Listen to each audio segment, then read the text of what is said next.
الحمدللہ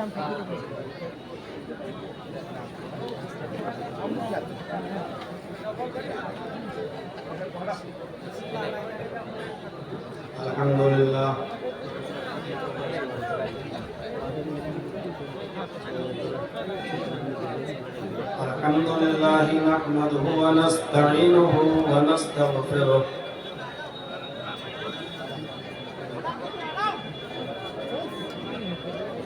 ونعوذ بالله من شرور أنفسنا ومن سيئات أعمالنا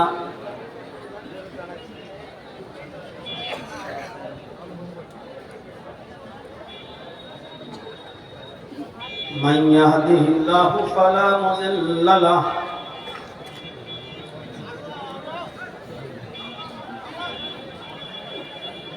ومن يضلله فلا هادي له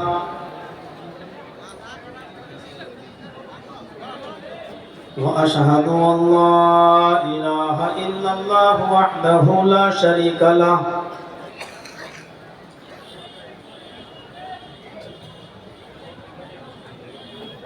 وأشهد أن محمدًا عبده ورسوله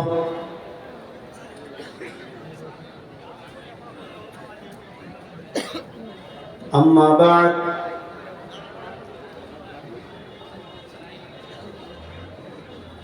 فإن خير الحديث كتاب الله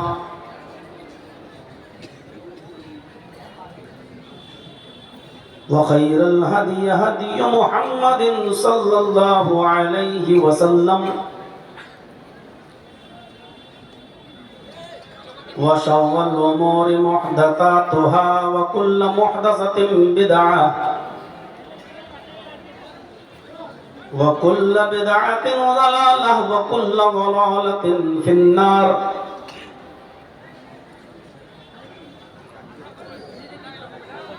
أعوذ بالله من الشيطان الرجيم بسم الله الرحمن الرحيم اقرأ باسم ربك الذي خلق خلق الإنسان من علق اقرأ وربك الأكرم الذي علم بالقلم علم الإنسان ما لم يعلم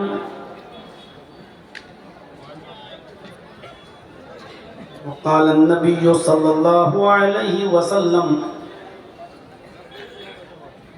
خيركم من تعلم القرآن وعلمه رب اشرح لي صدري ويسر لي أمري واحلل عقدة من لساني يفقهوا قولي اسٹیج پر تشریف فرما معزز و معقر علماء کرام اور برہیٹ کے اس عالی شان جامعہ کے اراکین و ممبران، برہیٹ ڈسٹرکٹ صاحب گنج جھارکھنڈ اور اس کے اطراف و اکناف سے تشریف لائے ہوئے معزز سامعین حضرات، پردہ نشین اسلامی خواتین، ماں اور بہنوں، قوم و ملت کے لائق ور نوجوانوں، مستقبل کے ہونہار عزیز بچوں، برہیٹ کا یہ پروگرام جو سال میں ایک بار بہت ہی خوبصورت اور انتہائی تو اس کو احتشام کے ساتھ منایا ہوتا ہے، اور آپ لوگ سال میں ایک بار یہاں کثیر تعداد میں جمع ہوتے ہیں۔ یہ اپنی نوعیت کا ایک الگ قسم کا پروگرام ہوتا ہے، جہاں لوگ پوری رات جاگتے ہیں اور سنتے ہیں اور اس جامعہ کا تعاون فرماتے ہیں۔ اور آپ ہی کے تعاون سے یہ جامعہ اپنی بلندیوں پر پہنچا ہے اور علاقے کا ایک منفرد ادارہ ہے۔ اللہ رب العالمین کمیٹی والوں کو حوصلہ دے، ہمت دے، اور اس جامعہ کو دن دونی اور رات چوگنی ترقی عطا فرمائے، اور حاسدوں کے حسد سے اس جامعہ کو محفوظ فرمائے۔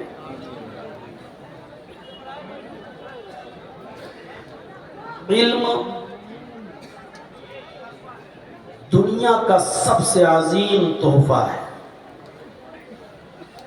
نبی اکرم صلی اللہ علیہ وسلم نے فرمایا، باپ اگر اپنی اولاد کو سب سے زیادہ قیمتی اور سب سے زیادہ خوبصورت کوئی تحفہ دے سکتا ہے تو وہ علم ہے۔ اگر کسی شخص نے اپنی اولاد کو علم کے زیور سے آراستہ اور پیراستہ کر لیا تو بھلے ہی آپ نے اس کو زمین نہیں دی، جائیداد نہیں دی، مال نہیں دیا، دولت نہیں دی، لیکن علم سے نوازا ہے، آپ کا یہ بچہ آپ کے انتقال کے بعد بھی کبھی بھوکا نہیں مر سکتا ہے، کیونکہ علم خود راستہ بنا دیتا ہے اور نکال دیتا ہے۔ نبی اکرم جناب محمد رسول اللہ صلی اللہ علیہ وسلم پر جو سب سے پہلی آیتیں نازل ہوئیں وہ اسی علم کے تعلق سے ہوئی۔ آپ نے یہ باتیں بہت سے علماء سے سنی ہوگی۔ آپ پوری رات جلسہ سنیں، تقریباً رات کے 2 بجے تک ابھی تک آپ جاگے ہوئے ہیں، اور مجھے معلوم تھا جس وقت میں آیا اور مدرسے کے آفس میں بیٹھا، جب میں گیا یہاں سے اٹھ کر تو میں نے سیکریٹری صاحب سے کہا کہ میں امید رکھوں کہ انشاءاللہ 2 بجے تک میرا ٹائم آ جائے گا، تو ہنستے ہوئے کہنے لگے کہ شیخ آپ نے بالکل صحیح پہچانا، یہی وقت ہے آپ کا، لیکن آپ کی ہمت کو داد دینا پڑتی ہے کہ پوری رات بیٹھ کر آپ سن رہے ہیں۔ اللہ رب العالمین سننے سے زیادہ ہمیں عمل کی توفیق عطا فرمائے۔ یہ علم کی آیتیں اس نبی پر اتری ہیں سب سے پہلے، جس نبی نے کبھی کسی کے سامنے زانوے تلمس طے نہیں کیا، کبھی کسی سے شاگردگی حاصل نہیں کی، جس کو پڑھانے والا کوئی نہیں۔ غور کیجئے، جو خود لکھنا اور پڑھنا نہیں جانتا تھا، اس نبی پر سب سے پہلے آیتیں نازل ہو رہی ہیں تو اقرأ باسم ربک۔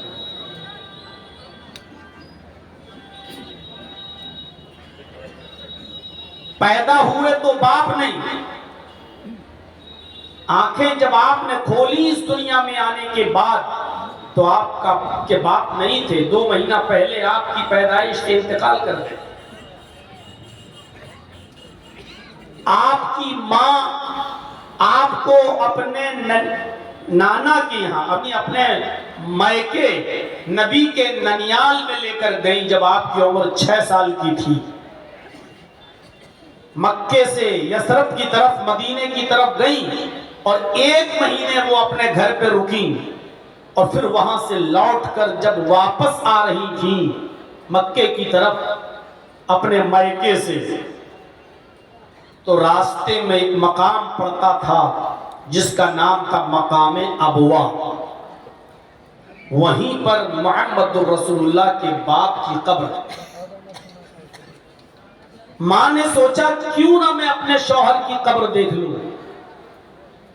اور کیوں نہ میں اپنے بیٹے کو اس کے باپ کی قبر دکھاؤں کہ بیٹا یہ تمہارے باپ کی قبر ہے۔ آمینہ اپنے شوہر کی قبر پر محمد ابن عبداللہ کو لے کر گئیں۔ سیرت نگاروں نے لکھا ہے، اور میں جس کے حوالے سے واقعہ نقل کر رہا ہوں وہ ہے زاد المعاد علامہ ابن قیم الجوزی رحمۃ اللہ علیہ کی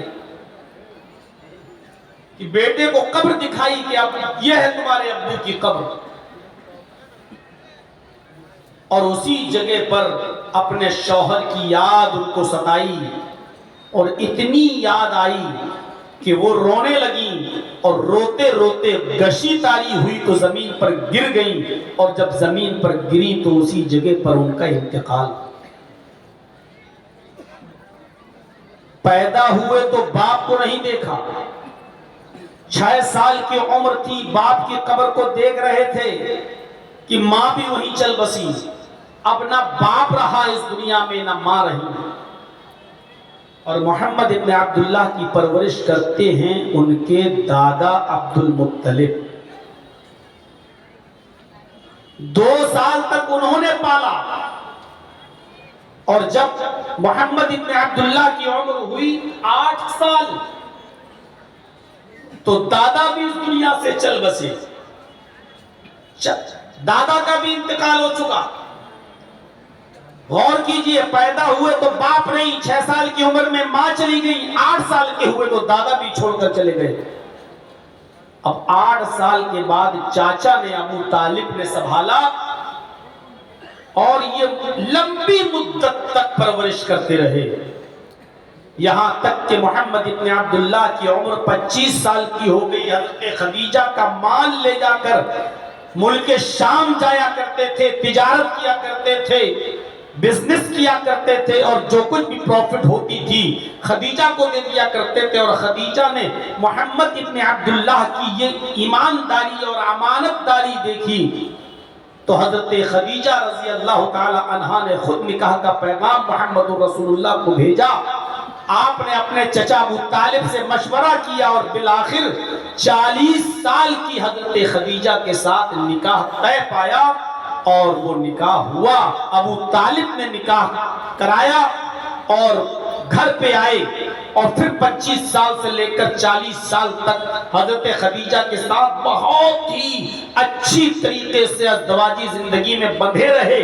حضرت خدیجہ کی عمر ہو گئی 55 سال، اور محمد رسول اللہ کی عمر ہو گئی 40 سال۔ آپ غور کرو، 40 سال کے بعد آپ کا مزاج تنہائی کی طرف ہو گیا۔ آپ کئی دن کا کھانا لے جایا کرتے تھے، اور غار ہرا میں پہنچ جایا کرتے تھے۔ وہ غار ہرا، آج بھی جو لوگ حج کرنے یا عمرہ کرنے جاتے ہیں تو جبل نور کی طرف بھی جاتے ہیں، دیکھنے جاتے ہیں کہ غار ہرا کہاں ہے۔ بہت اونچائی پر غار ہرا ہے۔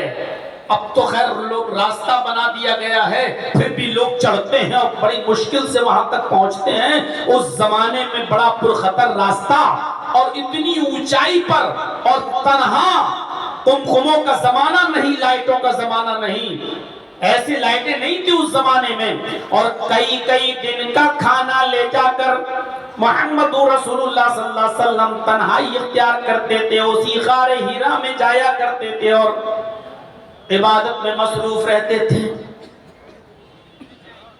اچانک ایک دن انسانی شکل میں جبرائیل امین پہنچتے ہیں۔ اب پڑھیے بخاری کتاب بدل وحی، یہاں سے ذرا بخاری کی کتاب بدل وحی کے چیپٹر پر نظر ڈالیں، اس منظر کی طرف چلیں۔ رمضان کی تاک رات تھی، اور اسی رات کے اندر جبرائیل انسانی شکل میں آئے اور غار ہرا میں داخل ہوئے۔ محمد ابن عبداللہ کے پاس بیٹھ گئے، اور بیٹھتے ہی ان سے کہنے لگے، اقرا یا محمد، اے محمد پڑھو۔ سوال دیکھیے، اقرا یا محمد، اے محمد پڑھو، کس سے کہا جا رہا پڑھو؟ جس کو کسی نے پڑھایا نہیں۔ کس سے کہا جا رہا پڑھو؟ جس نے کسی کے سامنے زان ہوئے تلمس طے نہیں کیا۔ کس سے کہا جا رہا پڑھو؟ جس کے باپ نہیں تھے، ماں نے پڑھایا نہیں، دادا نے پڑھایا نہیں، چاچا نے پرورش کی لیکن پڑھایا نہیں۔ امی، جیسے ماں کے پیٹ سے کوئی بچہ پیدا ہوتا ہے، جیسے وہ پڑھنا لکھنا نہیں جانتا، بالکل ویسی اس سے کہا جا رہا ہے پڑھو۔ اقرا یا محمد، اے محمد پڑھو۔ ظاہر بات ہے اگر جرجیس کو کسی نے پڑھایا نہ ہو تو جرجیس کیا کہے گا؟ ارے بھائی ہم سے کہہ رہے پڑھو، میں کیا پڑھوں، میں تو پڑھنا نہیں جانتا، میں پڑھا لکھا نہیں جانتا۔ یہی جواب دیا محمد رسول اللہ صلی اللہ علیہ وسلم نے، تم مجھ سے کہہ رہے پڑھو، ما انا بقاری، دیکھیے بخاری کتاب بدل وحی، ما انا بقاری، میں پڑھا ہوا نہیں ہوں، میں کیا پڑھوں، میں پڑھنا نہیں جانتا، میں پڑھا ہوا نہیں ہوں۔ حضرت جبرائیل نے محمد رسول اللہ کو جو ابی ابن عبداللہ ہے پکڑا، سینے سے لگایا، کس کے دبایا، جیسے بہت دنوں کے بعد کوئی آپ سے ملے تو آپ محبت میں اس کو سینے سے لگا کے دباتے ہیں، ارے یار کہاں تھے اتنے دنوں سے، بھول گئے مجھے۔ جبرائیل امین نے دبایا، کھینچا، سینے سے لگایا اور اتنی زور سے دبایا کہ اللہ کے نبی فرماتے ہیں لقد خشیت علی نفسی، مجھے یہ ڈر لگا کہ کہیں میری جان نہ چلی جائے، لقد خشیت علی نفسی، مجھے اپنی جان کا خطرہ محسوس ہوا کہ کہیں میری جان نہ چلی جائے، اور اس کے بعد پھر چھوڑ دیا، اور چھوڑنے کے بعد کہا اقرا یا محمد، اے محمد پڑھو، پھر وہی سوال، پڑھو۔ طلبہ جانتے ہیں، اساتذہ جانتے ہیں، جامعہ ہے، بخاری کا درس ہوتا ہے یہاں، میرے بھائیوں کہا اقرا یا محمد، دوبارہ پڑھو اے محمد۔ اللہ کے نبی نے پھر وہی جواب دیا، ما انا بقاری، مجھ سے پڑھنے کے لیے کہنے والے میں پڑھنا نہیں جانتا۔ دوبارہ پکڑا، سینے سے دبا لگایا اور زور سے دبایا۔ اللہ کے نبی فرماتے ہیں میری وہی کیفیت تھی، ایسا لگا کہ کہیں میری جان نہ چلی جائے۔ اس کے بعد چھوڑا، اور چھوڑنے کے بعد پھر کہا اقرا یا محمد، اے محمد پڑھو۔ میں نے پھر وہی جواب دیا، ما انا بقاری، میں پڑھنا نہیں جانتا، میں پیدا ہوا تو باپ نہیں، 6 سال کا ہوا تو ماں بھی چھوڑ کر چلی گئی، 8 سال کا ہوا تو دادا بھی چھوڑ کے چلا گیا، مجھے کسی نے پڑھایا ہی نہیں، میں کیا پڑھوں، میں پڑھنا نہیں جانتا۔ بعض روایتوں میں آتا ہے کہ اللہ کے نبی نے جبرائیل سے کہا تم مجھے بار بار پڑھنے کے لیے کہہ رہے ہو، پڑھو پڑھو، ماذا کرو، تم ہی بتاؤ کہ میں کیا پڑھوں۔ جب میں کہہ چکا ہوں کہ پڑھنا نہیں جانتا اور بار بار کہہ رہا ہوں تو تم ہی بتاؤ کہ میں کیا پڑھوں۔ اب حضرت جبرائیل امین تیسری بار دباتے ہیں، اور دبانے کے بعد چھوڑتے ہیں، اور چھوڑنے کے بعد کہتے ہیں اقرأ باسم ربک الذی خلق، خلق الانسان من علق، اقرأ وربک الاکرم الذی علم بالقلم، علم الانسان ما لم یعلم۔ اے محمد پڑھو اس رب کے نام سے جس نے پیدا کیا، اقرأ باسم ربک الذی خلق۔ آگے والی آیتیں بھی چھوڑ دیں، پڑھو، اس آیت پر غور کرو، پڑھو اس رب کے نام سے۔ محمد الرسول اللہ کو الف با تا سا نہیں پڑھایا جا رہا ہے، اے بی سی ڈی نہیں پڑھائی جا رہی ہے۔ آپ کے ہاں کوئی بچہ چھوٹا ہو، 3 سال کا، 4 سال کا، تو آپ نرسری میں ایڈمیشن دلاتے ہیں اس کو، اور نرسری میں پڑھنے والے بچے کو A for apple, B for bird ہی پڑھایا جاتا ہے، اکثر سمجھائے جاتے ہیں، ڈائریکٹ اس کو بائیو، کیمسٹری، فزکس، بھگول، جغرافیہ نہیں پڑھایا جاتا۔ عرب کے لوگوں کا مزاج کیسا تھا، وہ لوگ کون سی بات سمجھ سکتے تھے اور کون سی بات ان کی عقل میں بیٹھ سکتی تھی، اس چیز کو ذہن میں رکھتے ہوئے میرے بھائیوں اس بات کی طرف اشارہ کیا گیا اور یہ فرمایا گیا اقرأ باسم ربک الذی خلق۔ عرب کے لوگوں کے دل اور ان کے قلوب اور ان کے اذہان اس بات کو ایکسپٹ کر سکتے تھے، اس لیے تعلیم یہ دی جا رہی ہے اقرأ باسم ربک الذی خلق، پڑھو اس رب کے نام سے جس نے پیدا کیا۔ جس نے پیدا کیا، وہ جانتے تھے کہ پیدا کرنے والا کوئی ہے۔ آج ہم تو دہریہ لوگ، کمیونسٹ لوگ کہتے ہیں کہ نہیں دنیا ایسی ہی چل رہی ہے، کسی نے پیدا نہیں کیا، اپنے آپ چل رہی ہے۔ اور ڈارون کا نظریہ تو یہ تھا کہ انسان پہلے بندر تھا اور بندر سے دھیرے دھیرے انسان بنا، اور وہ کہتے ہیں کہ انسان لوگ پیدا ہوتے رہے ہیں، ہوتے رہیں گے، مرتے رہیں گے، اور ایسے ہی دنیا چلتی رہے گی اور زمانہ ترقی کرتا رہے گا، اس کو کسی نے نہیں بنایا۔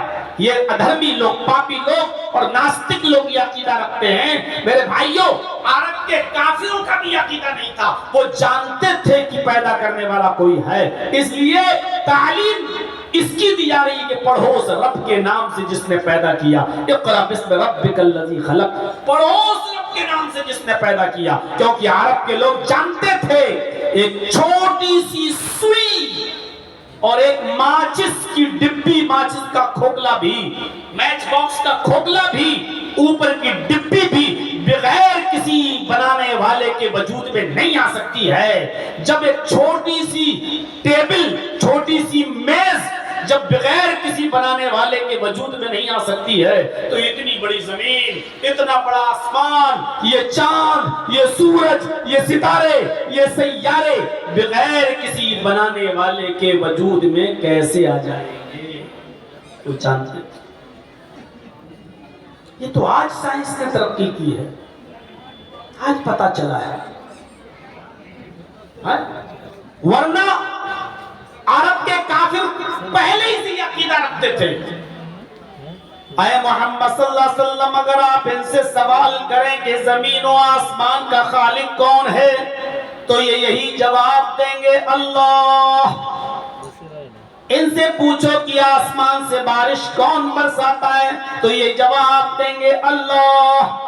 ان سے پوچھو کہ یخرج الحی من المیت و یخرج المیت من الحی، ان سے پوچھو زندہ سے مردہ اور مردہ سے زندہ چیز کو کون نکالتا ہے؟ انڈا مردہ چیز ہے، زندہ مرغی کا بچہ کون نکالتا ہے؟ مرغی زندہ چیز ہے اور اس سے انڈا بے جان چیز کون نکالتا ہے؟ یخرج الحی من المیت، مردہ سے زندہ اور زندہ سے مردہ کو کون نکالتا ہے؟ لَيَقُولُنَّ اللَّهُ، تو یہ یہی جواب دیں گے اللہ۔ ان سے پوچھو کہ تمہاری پریشانیوں کو اور مصیبتوں کو کون دور کرتا ہے اور تمہاری دعاؤں کو کون سنتا ہے تو کہیں گے اللہ۔ سننے والا تو وہی ہے، یہ الگ بات ہے کہ یہ سفارشی ہیں، یہ اللہ کے قریبی لوگ ہیں جو اللہ تک دعا لے کے جاتے ہیں، سنتا تو وہی ہے۔ سائنس نے تو آج ترقی کر کے بتایا ہے، آج ترقی کر کے بتایا ہے یہ پہلے آسمان کی اونچائی کتنی ہے، پھر ایک آسمان کے بعد دوسرا آسمان، اس کی اونچائی اور اس کی مسافت کتنی ہے، یہ تو آج کی سائنس نے بتایا ہے۔ یہ آسمان جو ہم اور آپ دیکھتے ہیں، یہ سورج جو ہم دیکھتے ہیں، جو ہماری زمین سے 9 کروڑ 30 لاکھ میل کی بلندی پر ہے، اتنا بڑا ہے کہ جس دنیا میں ہم اور آپ رہتے ہیں، دنیا میں ہم برہیٹ کی بات نہیں کر رہے ہیں، ہم جھارکھنڈ کی بات نہیں کر رہے ہیں، ہم اسٹیٹ لیول کی بات، جس دنیا میں ہم انڈیا کی بھی بات نہیں کر رہے، جس دنیا میں ہم اور آپ رہتے ہیں، اس دنیا کو سمیٹ کر، اس دنیا کو اکٹھا کر کے، اس دنیا کو سورج میں پھینک دیا جائے تو ایسا نظر آئے گا، یہ دنیا ایسی دکھائی دے گی جیسے